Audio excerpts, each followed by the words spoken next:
So people were saying that you were dressed better than me, and it's debatable. I took exception to that. Todd is the best dressed of the three of us. I feel like... Exception, excuse me. It's not debatable. I feel like this is a quantifiable thing. Okay. And we could just scientifically prove who's the nicest dressed. I don't want to do that. Monastery Swift Spear is what Arya is going to play here as he does attack here for one. Steven starts things off with a basic force and a noble hierarch. As round number 7 underway here from Cincinnati.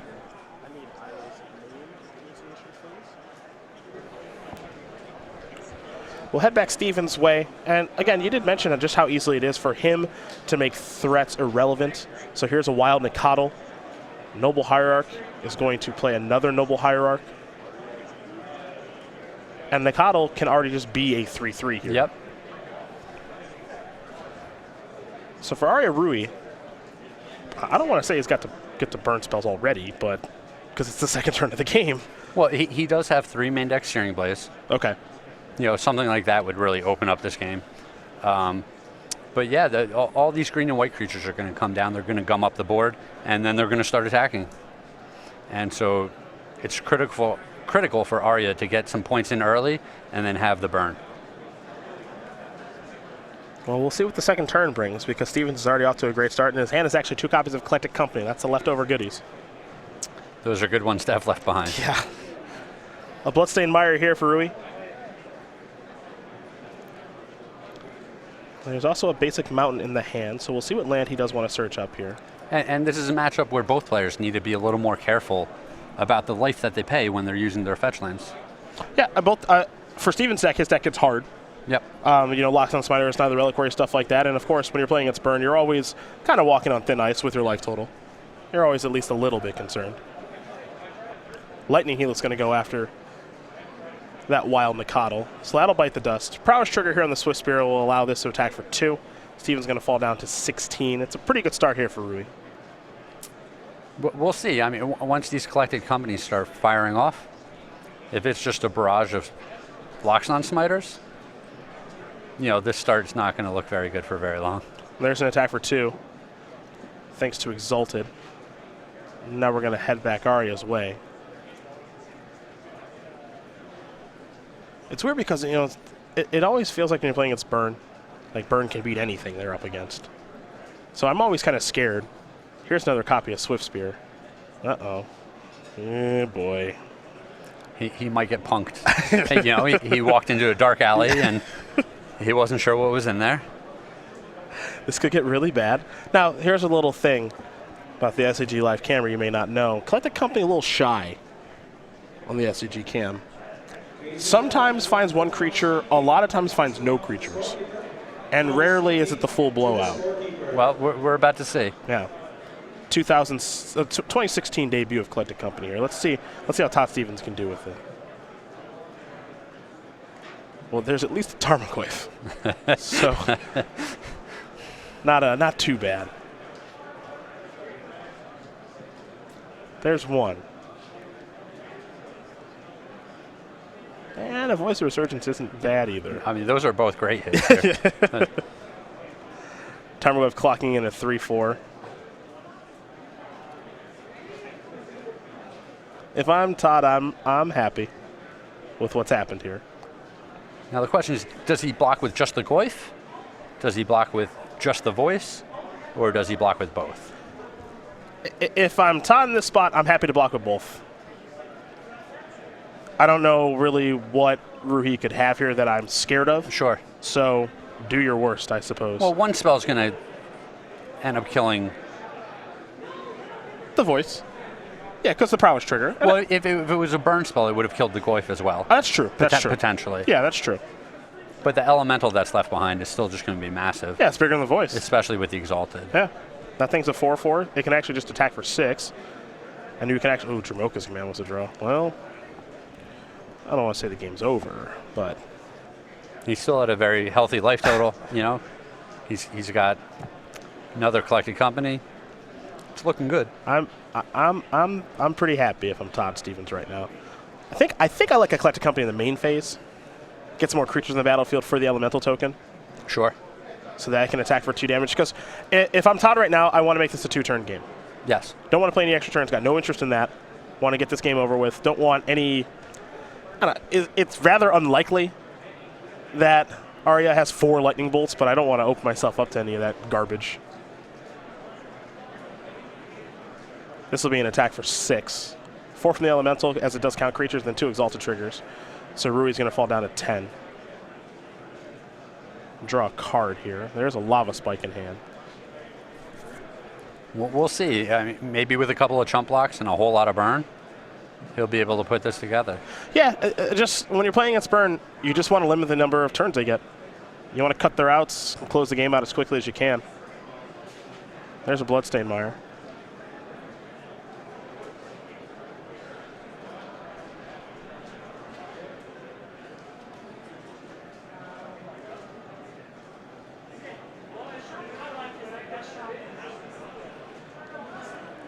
Just going to pass the turn back. Not even casting Lava Spike yet. That's notable. Here's Collector Company again. Take a look at the top 6. See if Stevens can hit again. All right, some more big boys. Wow, Nikado Tarmogoyf. Those count. Average. Yeah. 3-4 and a 3-3. Really, the only piece of the puzzle that Stevens is missing here is a copy of Scavenging Ooze. I think that would make this game very easy. Wild Mikado the draw. But this Dromoka's command also makes life pretty easy. Yes. He might just clear out a blocker here, send in all the big boys, and that'll be enough. There's Nikado.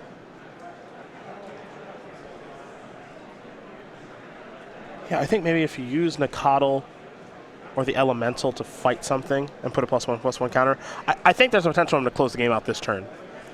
That said, I think he also might just play the game safe because Dromoka's command can just counter, basically, a burn spell. Sure. So there's no reason to maybe get too aggressive so you don't lose some weird card. Oh, there's your chump blocks. Yep. You had a feeling that was coming.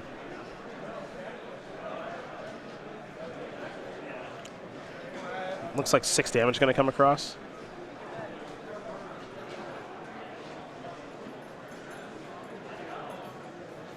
Stevens is taking a look at this Dromoka's command. Does he want to cash in his life insurance policy right now?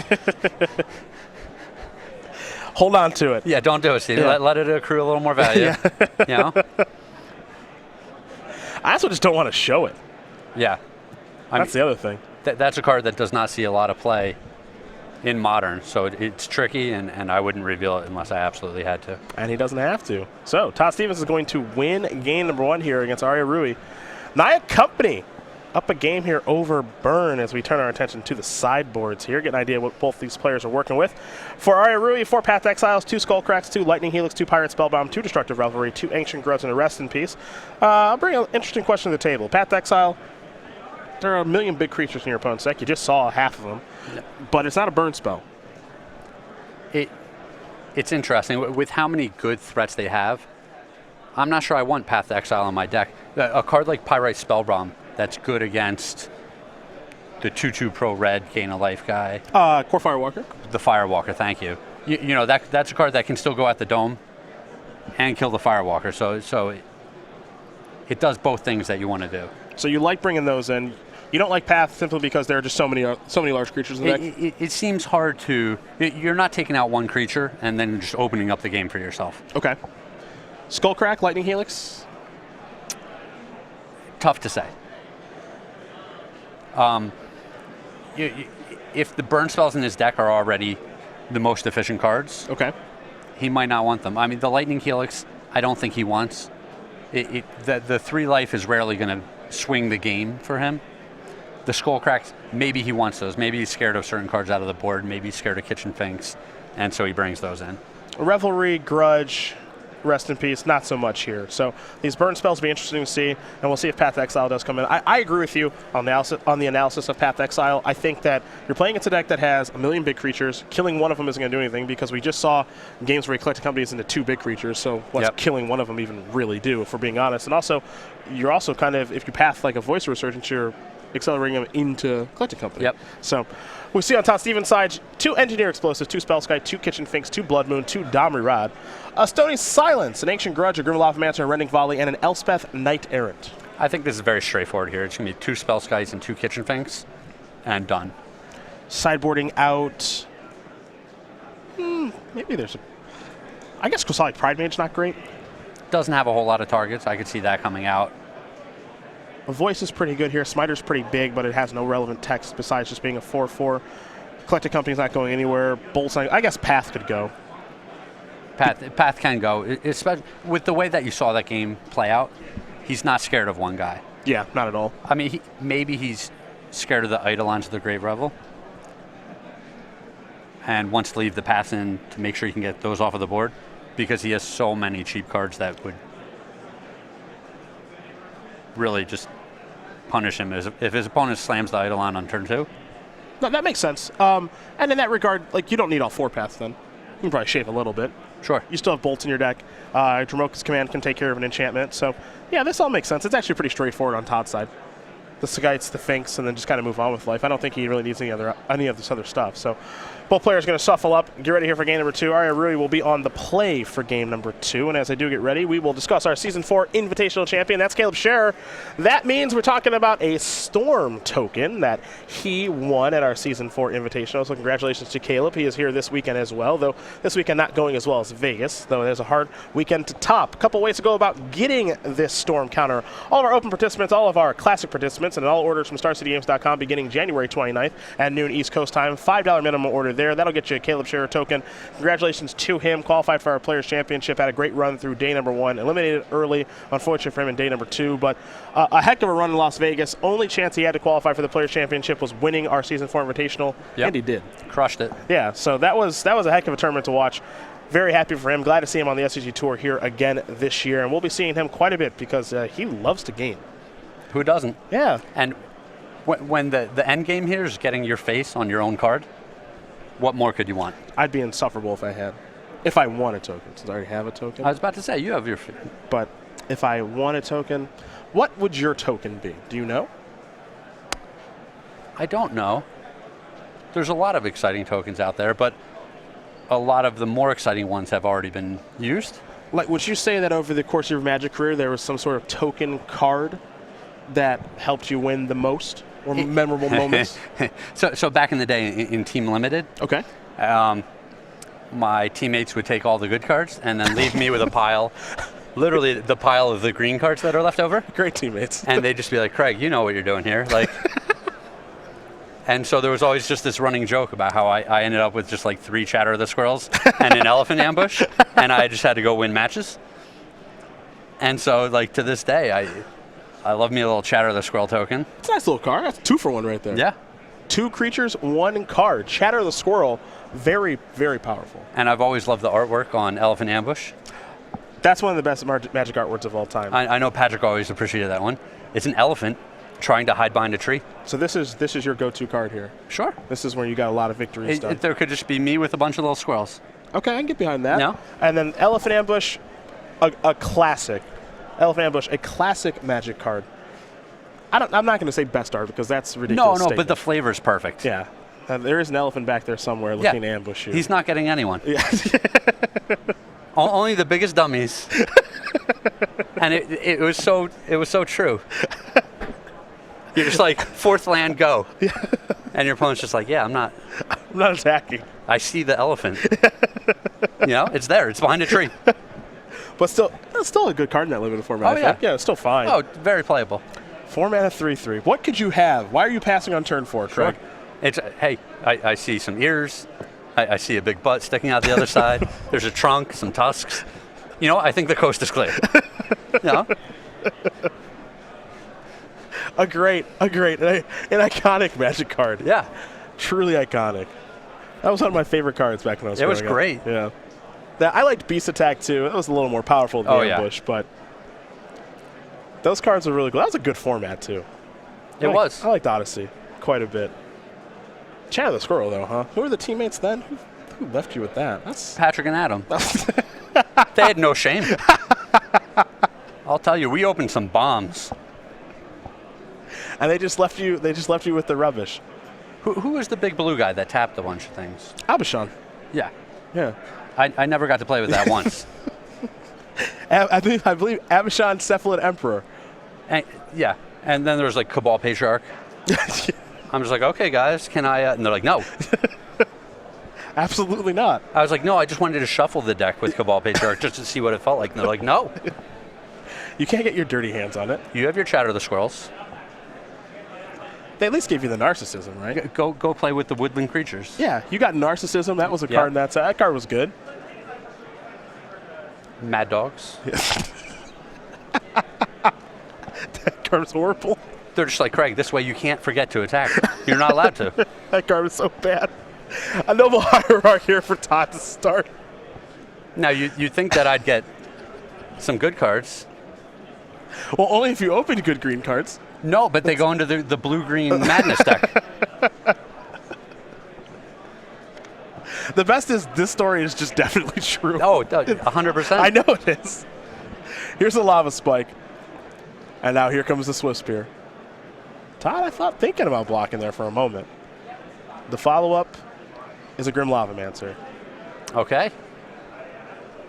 This is a fine start. Yeah, this is a solid start. Though Arya did take a mulligan this game, so he's only on 6 cards. Not a lot to work with. He could really use some fetch lands to feed that Grim Lavamancer. And the follow-up here for Stevens, there's a Loxodon Smiter. And this is why, you kind of said it's safe to kind of board out removal here, because that thing's already just bigger than everything. Like, we could see, as Lightning Bolt was the draw, like Lightning Bolt the Smiter, activate Grim Lavamancer to kill the Smiter, attack for 2. I don't know if that's the best use of cards. It's a very tough situation. I guess Lightning Bolt could just go upstairs. Yeah, with his opponent at 12, it's probably just turn the gas on, going after the opponent's dome. Okay. Your creatures are now literally just chump blockers. It's just it's kind of interesting just to make that switch from like turn 3. Yeah. I'm sorry. All right, no more attacking. Now we're just going to try to finish you off. He's got 2 bolts and an active Lavamancer, so this is reasonable to do that. Stevens is at a virtual 6. You get a Lavamancer activation, that's a 4, maybe 2. This could be done. Yeah, the fetch land was relatively good draw for him there. Stevens going to draw a card. Kessig Wolfrun in hand. A Lightning Bolt in hand as well. There is a Windswept Teeth. He's going to sacrifice that, take at least 1. Yeah, and Todd helping Roohi out there. Yep.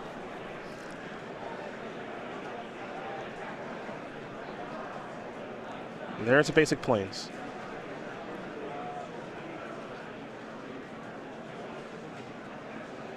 So when you played in team events, you got good cards.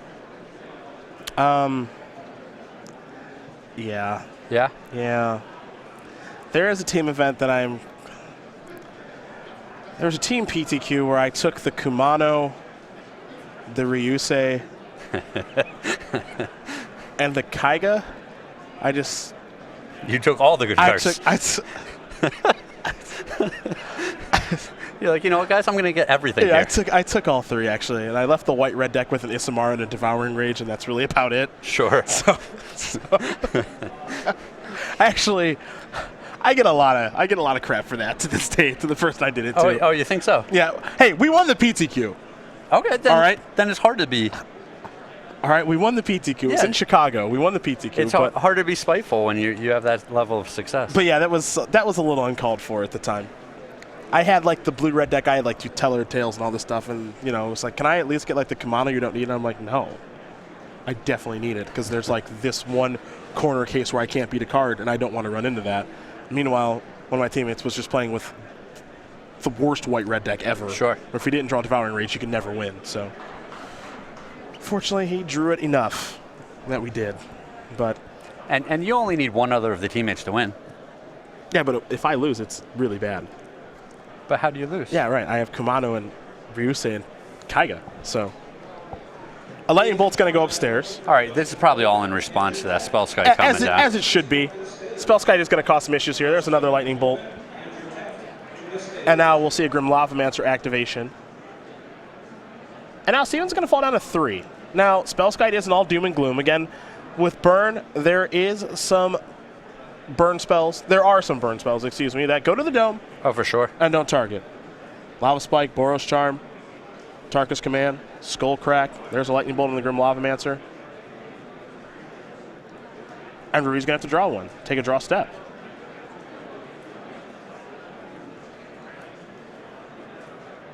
Was that it? Ooh, the suspense. It was a Copperline Gorge. That was not it. Oh. Swift Spear? Just feeling him out. Oh, hey, gotta get a little look. I guess one card that does also work is Searing Blaze. Yep. And that's why he's holding the land, which is smart. Here comes the Smiter for 5. We're going to fall down to 7. And you see what a quick clock it is for the Naya deck when it goes from defense to offense just instantly. That attack with the Swift Spear, I don't love that. It's dangerous. Yeah. There's a Wooded Foothills. There's another Reliquary. Yeah, it's very possible that thing should have just been chumping that turn. What was that draw? I think a Nakatl?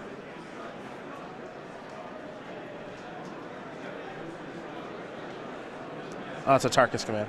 Okay, that'll work. Doesn't target. Okay. Spellsky can't redirect it. So Arya Roohi's going to win game number 2 here against Todd Stevens, Burn, and Naya Company going to game 3. Yep, you only need to deal 20. That's true. Now, that attack with the Swift Spear that turn, because Stevens has access to a Keswick Wolf Run in his deck, if Roohi chump blocks the previous turn, then he's guaranteed at least one more draw step. Sure. This way, he actually may have hurt himself with that attack, but Tarkus Command rolled off the top, so life is okay. And we take a look at the sideboard here one more time. You'll find that I don't think anything too surprising there happened. You mentioned Spellsky. We know Kitchen Finks in the deck, obviously. And then for Roohi's side, we believe Skullcrack, Lightning Helix, Pirate Spellbomber are options, and we don't like Path to Exile as an option. Not a big fan. So, especially in a game that we just saw play out where he needed every last card in order to kill his opponent. Exactly. Having a card like Path to Exile that's not a burn spell can be very detrimental.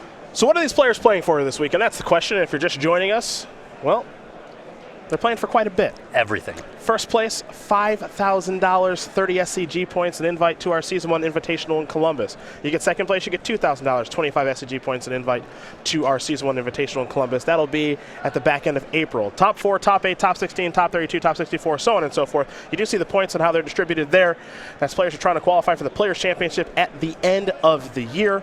So some healthy amount of money and points on the line, and the only place you can get points are our Opens, our Classics, and then regionals that will take place a couple times a year. So if you're looking to go to the Players' Championship, qualify for that tournament, be a champion like Jim Davis, you're going to have to do well in these main events. Oh, yeah. That's what it's all about. And, for $5,000, I'll take that. Nothing to sneeze at. I will take that. I don't have a problem with that. I'll take $2,000. Yeah, take all your friends out to Waffle House. I'd have to have a lot of friends to spend that amount of money at Waffle House. Well, we would just tell people, if they tweet at you, you'll take them to Waffle House. That's not a thing that's going to happen, so don't do that. Just know, fans. Just don't do that.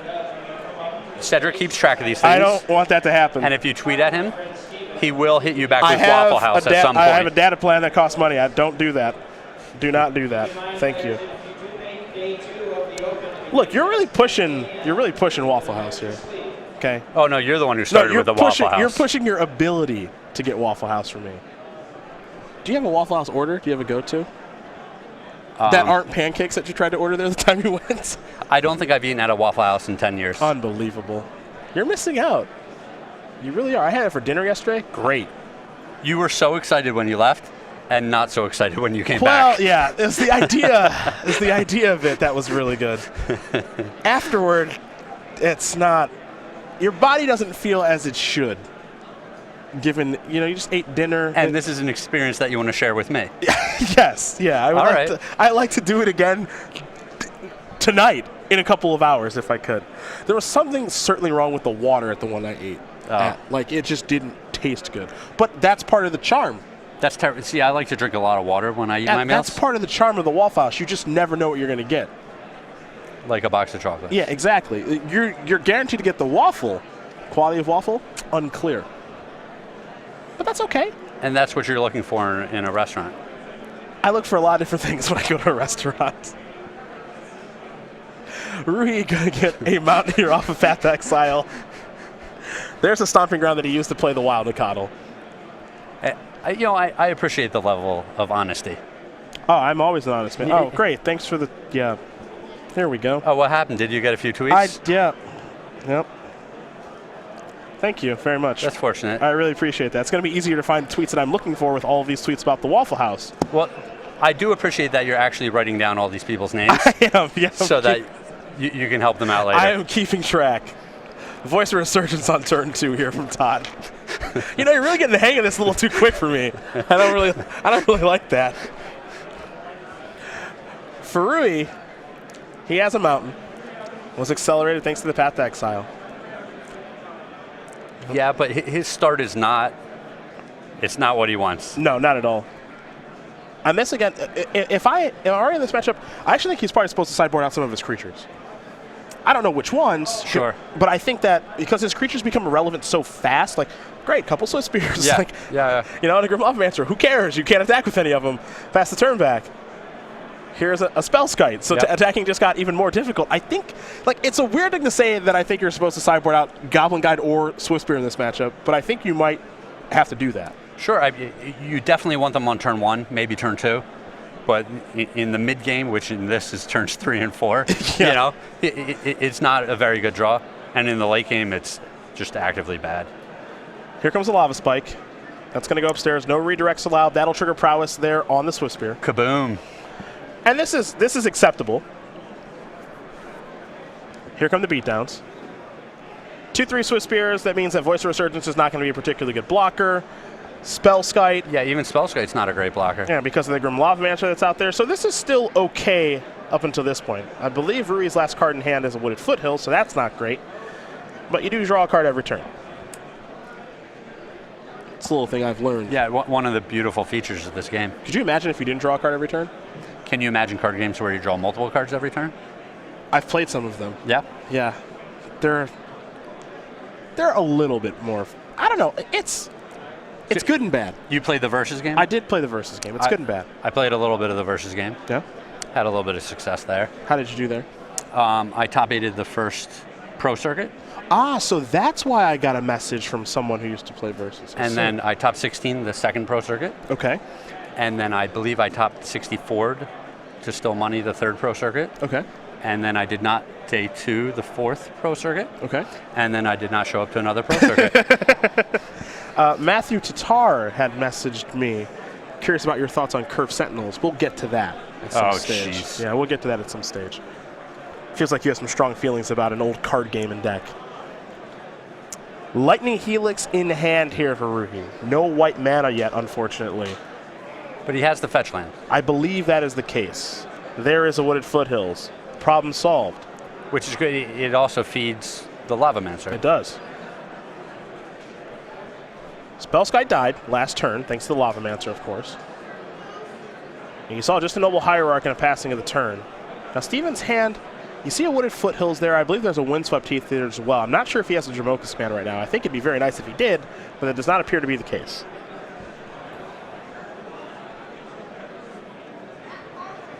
Yeah, and all these little creatures from Roohi are actually looking good right now.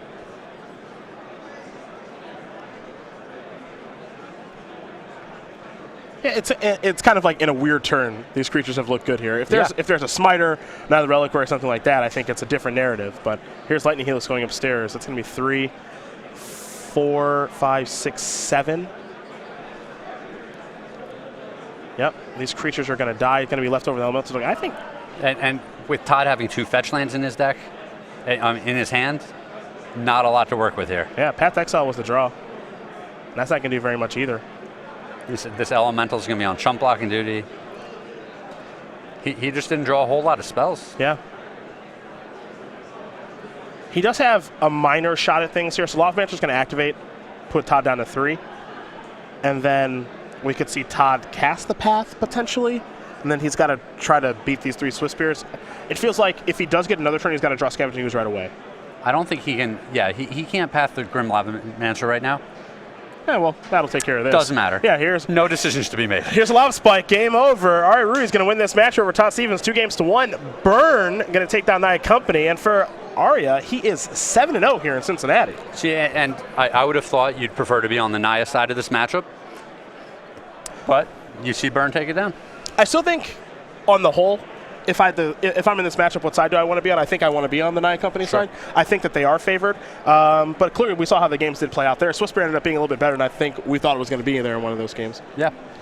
Working its way through Voice of Resurgence, Spellskite, and then Stevens just drew a little bit too much air, not enough big creatures to roadblock those creatures, and Roohi was able to cross the finish line.